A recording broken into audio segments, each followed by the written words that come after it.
쓰라린 마음으로 탄식할 때 주께서 그때도 같이 하사 언제나 나를 생각하시네. 언제나 주는 날 사랑하사 언제나 새 생명 주시나니 영광의 그날에 이르도록 언제나 주만 바라봅니다. 내 몸의 약함을 아시는 주, 못 고칠 질병이 아주 없네. 괴로운 날이나 기쁜 때나 언제나 나와 함께 계시네. 언제나 주는 날 사랑하사 언제나 새 생명 주시나니 영광의 그날에 이르도록 언제나 주만 바라봅니다.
오늘 함께 묵상할 말씀은 사도행전 24장 1절로 마지막 27절입니다. 1절 닷새우에 대제사장 아나니아가 어떤 장로들과 한 변호사 더둘로와 함께 내려와서 총독 앞에서 바울을 고발하니라. 바울을 부르매 더둘로가 고발하여 이르되 벨릭스 각하여 우리가 당신을 힘입어 태평을 누리고 또 이 민족이 당신의 선견으로 말미암아 여러 가지로 개선된 것을 우리가 어느 모양으로나 어느 곳에서나 크게 감사하나이다. 당신을 더 괴롭게 아니하려 하여 우리가 대강 여짜옵나니 관용하여 들으시기를 원하나이다. 우리가 보니 이 사람은 전염병 같은 자라 천하에 흩어진 유대인을 다 소유하게 하는 자요 나사렛 이단의 우두머리라. 그가 또 성전을 더럽게 하려 함으로 우리가 잡아싸우니 당신이 친히 그를 신문하시면 우리가 고발하는 이 모든 일을 아실 수 있나이다 하니 유대인들도 이에 참가하여 이 말이 옳다 주장하니라. 총독이 바울에게 머리로 표시하여 말하라 하니 그가 대답하되 당신이 여러 해 전부터 이 민족의 재판장 된 것을 내가 알고 내 사건에 대하여 기꺼이 변명하나이다. 당신이 아실 수 있는 바와 같이 내가 예루살렘에 예배하러 올라간 지 열이틀밖에 안 되었고 그들은 내가 성전에서 누구와 변론하는 것이나 회당 또는 시중에서 무리를 소동하게 하는 것을 보지 못하였으니 이제 나를 고발하는 모든 일에 대하여 그들이 능히 당신 앞에 내세울 것이 없나이다. 그러나 이것을 당신께 고백하리이다. 나는 그들이 이단이라 하는 도를 따라 조상의 하나님을 섬기고 율법과 선지자들의 글에 기록된 것을 다 믿으며 그들이 기다리는 바 하나님께 향한 소망을 나도 가졌으니 곧 의인과 악인의 부활이 있으리라 함이니이다.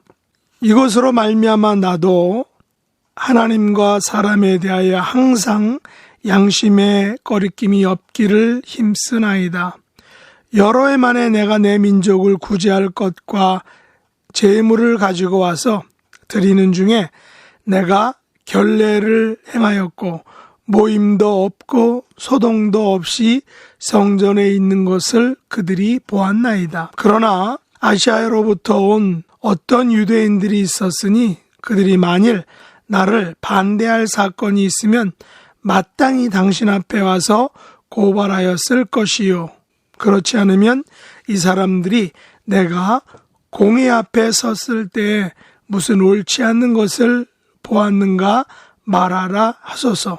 오직 내가 그들 가운데 서서 외치기를 내가 죽은 자의 부활에 대하여 오늘 너희 앞에 신문을 받는다고 한 이 한 소리만 있을 따름이니이다 하니 벨릭스가 이 도에 관한 것을 더 자세히 아는 거로 연기하여 이르되 천부장 루시아가 내려오거든 너희 일을 처결하리라 하고 백부장에게 명하여 바울을 지키되 자유를 주고 그의 친구들이 그를 돌보아 주는 것을 금하지 말라 하니라. 수일 후에 벨릭스가 그 안에 유대 여자 두루실라와 함께 와서 바울을 불러 그리스도 예수 믿는 도를 듣거늘 바울이 의와 절제와 장차 오는 심판을 강론하니 벨릭스가 두려워하여 대답하되 지금은 가라. 내가 틈이 있으면 너를 부르리라 하고 동시에 또 바울에게서 돈을 받을까 바라는 거로 더 자주 불러 같이 이야기하더라. 이태가 지난 후 보르기오 베스도가 벨릭스의 소임을 이어왔으니 벨릭스가 유대인의 마음을 얻고자 하여 바울을 구류하여 두니라. 아멘. 오늘 말씀의 제목은 항상 양심에 꺼리낌이 없게 하자라는 것입니다. 사도행전 24장에는 벨릭스 총독 앞에서 행한 베드로의 변명, 다른 말로 하면 복음의 변명에 대한 변증을 담고 있습니다. 쉽게 벨릭스 법정이 열린 것입니다. 소를 제기한 원고는 대제사장 아나니아와 어떤 장로들 그리고 변호사 더둘로입니다. 소송을 당한 피고는 사도 바울입니다. 원고들이 바울을 벨릭스 총독에게 고발했습니다. 고발의 내용은 바울을 전염병 같은 자요, 천하에 흩어진 유대인을 다 소유하게 하는 자, 그리고 나사렛 이단의 우두머리, 마지막으로 성전을 더럽게 하려 한 자 등 4가지 항목으로 바울을 고발했습니다. 이런 고발에 대해 9절에 보면 유대인들이 이 고발의 증인이라고 나서고 있습니다. 10절 이하에서 총독은 바울에게 변명할 기회를 줍니다. 바울의 변명은 첫째, 바울은 예루살렘에 예배하러 올라간 지 12일밖에 안 되었다는 것입니다. 두 번째는 바울이 성전에서 누구와 변론하는 것이나 회당과 시중에서 무리를 소동하게 하는 것을 보지 못했다. 자기를 고소한 사람들이 보지 못했다. 즉 원고들은 고발하는 모든 일에 대해서 아무런 증거를 가지고 있지 않다라고 바울이 주장을 하고 있습니다. 그리고 바울은 14절로 22절에서 그의 신앙적 배경과 또한 자기의 신앙을 변증하고 있습니다. 나는 그들이 이단이라 하는 도를 따라 조상의 하나님을 섬기고 율법과 선지자들의 글에 기록된 것을 다 믿으며 그들이 기다리는 바 하나님에 대한 소망을 나도 가졌으니 곧 의인과 악인의 부활이 있으리라는 것입니다. 이것으로 말미암아 나도 하나님과 사람에 대하여 항상 양심에 꺼리낌이 없기를 힘쓰나이다.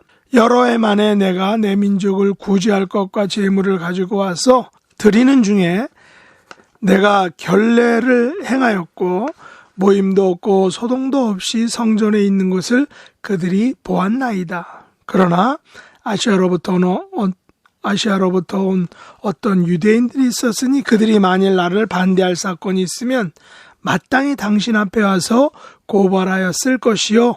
그렇지 않으면 이 사람들이 내가 공회 앞에 섰을 때 무슨 옳지 않는 것을 보았는지 말하라 하소서. 오직 내가 그들 가운데 서서 외치기를 내가 죽은 자의 부활에 대하여 오늘 너희 앞에 신문을 받는다고 한 이 한 소리만 있을 따름입니다. 라고 바울이 벨릭스 앞에서 변명하였습니다. 바울의 변명을 보면 바울은 조상들의 하나님을 섬겼다는 것입니다. 유대인의 신앙을 그대로 이어왔다는 것입니다. 또한 율법과 선지자들의 글을 믿는다고 합니다. 바울은 유대인들이 하나님께 향한 소망을 바울도 가졌다라고 말합니다. 즉 의인과 악인의 부활이 있다는 것을 믿는다는 것입니다. 바울은 하나님과 사람에 대하여 항상 양심에 꺼리낌이 없기를 힘썼다라고 이야기합니다. 특별히 바울은 16절에서 항상 양심에 꺼리낌이 없기를 힘썼다라고 고백을 합니다. 바울은 23장 1절에서 이렇게 말했죠. 여러분 형제들아 오늘까지 나는 범사의 양심을 따라 하나님을 섬겼다라고 고백했습니다. 바울은 양심에 대해서 사도행전뿐만이 아니라 여러 성경에서 이야기를 했습니다. 먼저 로마서 9장 1절 2절에 보면 내가 그리스도 안에서 참말을 하고 거짓말을 아니하노라. 나에게 큰 근심이 있는 것과 마음에 그치지 않는 고통이 있는 것을 내 양심이 성령 안에서 나와 더불어 증언하노니 라고 말했습니다.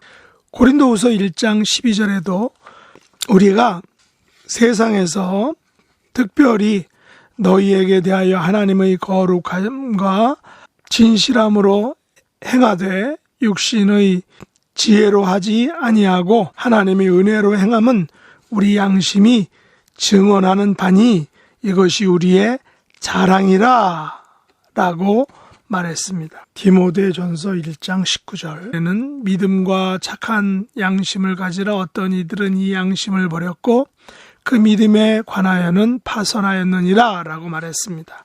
마지막으로 디모데후서 1장 3절에 내가 밤낮 간구하는 가운데 쉬지 않고 너를 생각하여 청결한 양심으로 조상적부터 섬겨오는 하나님께 감사하고 라고 말했습니다. 바울은 그리스도인에게 있어서 양심을 매우 중요시하고 있습니다.